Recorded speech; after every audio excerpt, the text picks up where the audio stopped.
magaalada Ankara caasimadda dalka Turkiga waxaa ka dhacday xaflad weyn oo ay soo qaban qaabiyeen Maxadka Isra ee barashada Qur'aanka Kariimka iyo culumta diinta Islaamka ayaa waxa uu qabtay xaflad ballaaran oo ardaydu ay ku khatimayeen Qur'aanka Kariimka iyo sidoo kale mutuunta diinta Islaamka iyo qaybaha farbaradka ama higaada iyadoo sidoo kalena arday saddex arday ay Qur'aanka ee badhameeyeen dhanka kale 15 arday ayaa ajzada Qur'aanka dhameeyay waxayna maamulka Maxadka Isra Ustaad Axmed Cali Yuusuf uu guddoonsiiyay shahaadooyin kala duwan dhanka kale xafladda ayaa waxaa ka soo qayb galay marti sharaf kala duwan sida culumo iyo madaxda jaaliyadda Soomaaliyeed ee dalkani Turkiga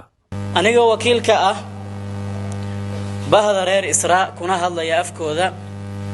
waxaan mahad iyo bogaadin halkaan aan u marsiinayaa marti sharafta nagala soo qayb gashay xafladeenna si ay noola dhiirigeliyaan ubadka soo korayo looguna barbaariyo diintooda waxaan idin leeyahay waa mahadsantihiin waxaan rajaynayaa in aad nala qaadataan waqti farxad leh oo taariikhi ah xafladun waa inoo furantahay insha Allah ta'ala santii farxad weyn ayay noo tahay dhalaankeennii oo diinta baranaya oo halkan isugu yimid runtii aakhiro iyo adduunba waxay tahay mid aad iyo aad u wanaagsan waliba annagoo qurba joogna marka waa wax aad iyo aad aan ugu faraxsannahay oo in lagu daydo mudan runtii ku dayashadaasi cid walba ayay niyadda u dhisaysaa oo ay soo jiidanaysaa dadkii ka soo shaqeeyey macallimiintii waalidiintii ardaydii iyaga laftigooda dagaalka muujiyey waxaan leeyahay ilaahay subxaanahu wa tacaala ha la garab galo dadaalkooda oo fahmada iyo qalbiga iyo laabtaba Allah u furo waxaan jeclahay mar koobaad inaan cabiro farxadayda ku aadan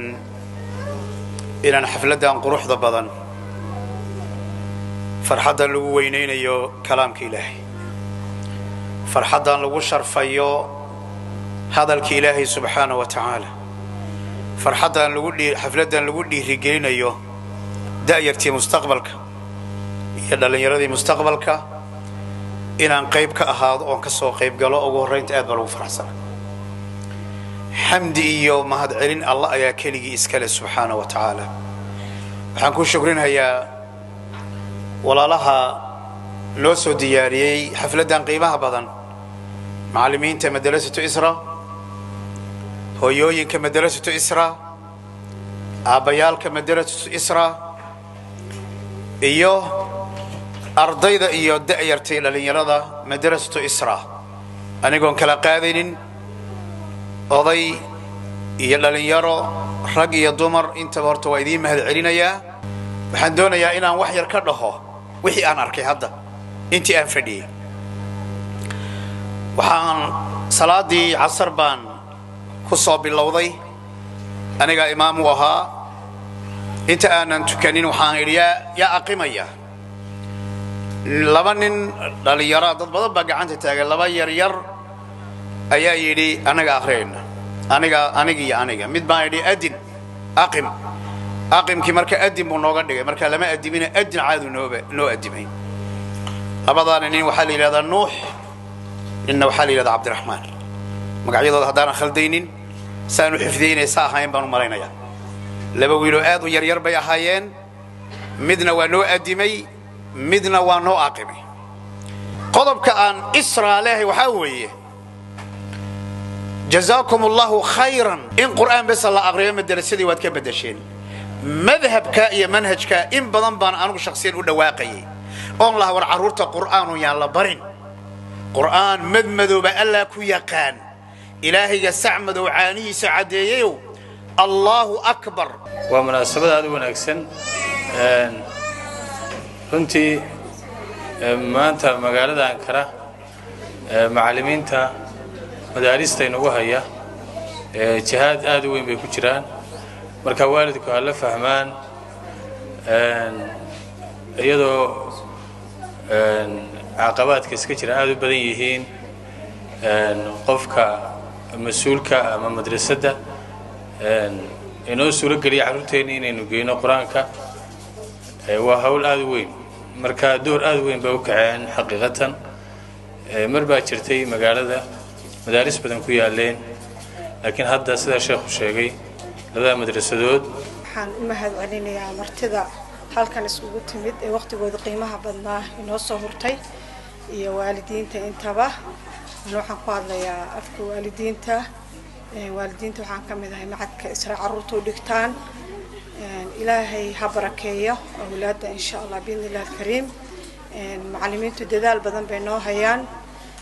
inaan garab istaagno insha Allah biidnillaahi alkariim الرحمن على العرش استوى له ما في السماوات وما في الأرض وما بينهما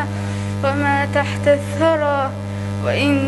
تجهر بالقول فإنه يعلم السر وأخفى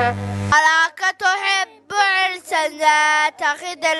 بها حتى إذا مت انتبهت فكم ذا أنت مخضوع وحتى ما لا تلعوي عنها وحتى إلهي مقع الله ينصب الأوية الرحمن الله نحريس الفضل الرحيم الله نحريس الكاكله اقرأ باسم ربك الذي خلق اقرأ أخر نبيك سوبنا باسم ربك مقع ربك الذي الله خلق وحبوره خلق الإنسان من علق. ugu dambeyn ardayda ayaa shahaadooyin la guddoonsiiyey waxaase xusud mudan in maxadka Isra uu 2 sano jirsaday wuxuuna soo saaray 6 bilood ee ugu dambeysay arday heerar kala duwan ka qalin jabisay maxadka Isra ee magaalada Ankara. Cabdiweli Cabdilaahi Diriye Telefishinka MMTV magaalada Ankara.